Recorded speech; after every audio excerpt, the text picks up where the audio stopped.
汤老师在线回归，我是瓜皮儿。剃刀党最终季前情提要：爱尔兰人是直接导致汤米满盘皆输的黑手。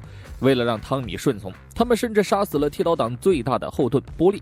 姨妈的死直接导致了麦克的反目成仇。4年来，他跑去了美国发展，投靠了美国媳妇儿的叔叔，成为了对方最爱侄女的丈夫。认为时机即将成熟的他，再次找上了汤米，决定向这个害死母亲的恶魔复仇。然而，汤米反手将麦克霸凌，直接盯上了他身后的倚仗杰克叔叔，给对方传达了2条讯息：要么允许剃刀党将鸦片卖到波士顿，要么剃刀党把鸦片卖给杰克的敌人。如此一来，杰克决定去英国考察一下。就在此时，丽兹打来电话，女儿生病了。卢比称自己看到了一个绿眼睛的鬼魂。汤米相当紧张啊，要买最快的票回去。吉普赛人的诅咒往往都是很灵验的，汤米的母亲、外公皆因为自杀而亡。谢尔比家族是被诅咒的家族。剃刀党在生与死之间徘徊，求生谋财。汤米已经不再畏惧死亡，但是他身边的人却一个个离去，从挚爱格雷斯到3弟约翰，再到姨妈波利。汤米虽然不害怕死亡，却害怕保护不了家人。和波利的最后一次对话，姨妈提醒了他，与麦克之间的斗争会以其中一个人的死为结束。直到家里的电话打来，诅咒可能再次应验。念与心切的汤米以最快速度赶回了家，远远他就露出了笑容，因为孩子们正向他奔赴而来。所有检查都显示路比一切正常。丽兹提出一家人去旅游散心的建议，汤米长舒一口气，猛吸一口烟，表示自己还有工作要完成，他还是那个充满野心的伯明翰男孩。这一夜的天并不安静，丽兹从睡梦中惊醒，发现汤米不在身边后，提着枪走出了卧室，就看到汤米倒在浴缸边上，全身赤裸，抽搐不停。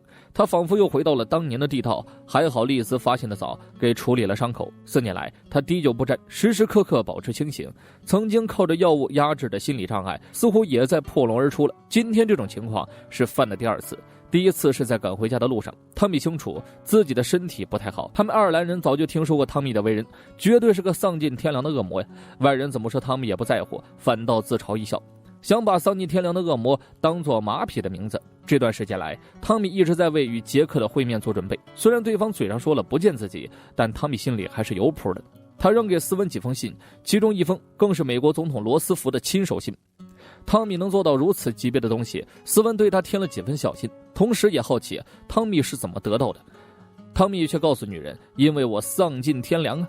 杰克已经在来伦敦的路上了，对外他表示自己来购买酒类进口许可证的，但汤米清楚那家伙就是来打探敌情的。杰克想知道英国政府如何看待法西斯主义，或者说是罗斯福想知道这些。对罗斯福的儿子却表示自己支持法西斯，他此番来更希望看到法西斯主义在英国有优势。这就说到了汤米和斯文见面的原因了。汤米需要斯文帮助自己，让杰克看到想看到的局势，等于是汤米又当上了两面派。在工党里他为工人发声，但在外头他还是要支持法西斯主义。汤米将政治比喻成了一个圆圈，而他现在处于圆心的位置。汤米计划把莫斯利在内的所有法西斯主义者介绍给杰克认识，甚至可以把爱尔兰那边的法西斯主义者也介绍给他。毕竟斯文那边的共和军也想搞独裁，如此一来的话，汤米的鸦片就能卖到波士顿，斯文也能跟杰克搭上线，一起探讨法西斯主义的发展，甚至可以帮助杰克当上总统，让爱尔兰共和军在世界上能够立足。可以说汤米的计划和野心震惊了斯文，女人自然是点头答应了。全程的对话艾达都听到了，他找了个机会带走了哥哥，让汤米去管管亚瑟。大哥现在完全成了瘾君子。同时通过刚刚的对话，他对汤米也越来越陌生。汤米他带话说过几个星期杰克会把你捞出来，明天他们就会一起前往伦敦，麦克指定是去不了了。麦克强装镇定，点了根烟，让吉娜小心汤米。吉娜自然明白这意思，他表示灵魂和肉体都不会背叛麦克，说着还脱去外衣挑逗起了贼眉鼠眼的麦克。吉娜不妨透露了几个消息，杰克愿意让麦克亲自除掉汤米，因为这也是杰克的想法，到时候让汤米人财两空。夫妻俩还约好每天凌晨5点半进行神识交融。这么一闹腾肯定让汤米有些难堪，但他还是得照顾大哥的情绪，给亚瑟换了白衬衫。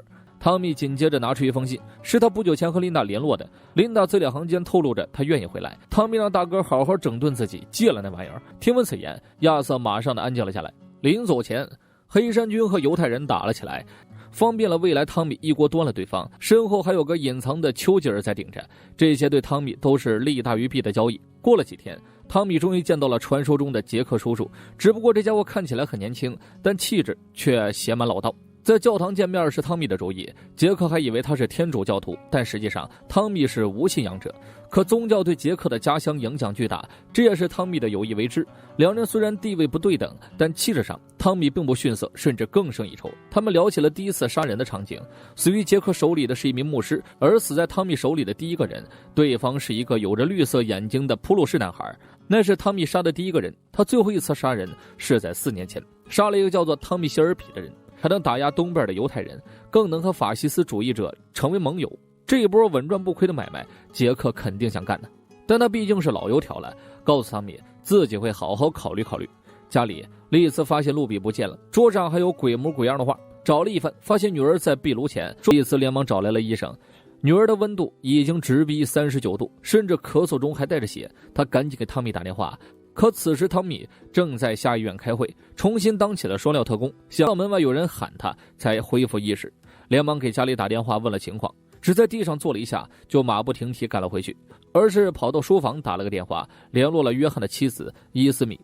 黑帮片一下成了恐怖片，很多人不理解汤米为何反应这么大，这就要追溯到吉普赛这个民族的历史了。四处流浪居无定所，以占卜为生的他们往往都和神棍、巫术、小偷这类词儿捆绑在一起。总之只要是提到吉普赛人，那时都会联想到各种难听的词儿，久而久之，吉普赛人的巫术和诅咒也就传了下来。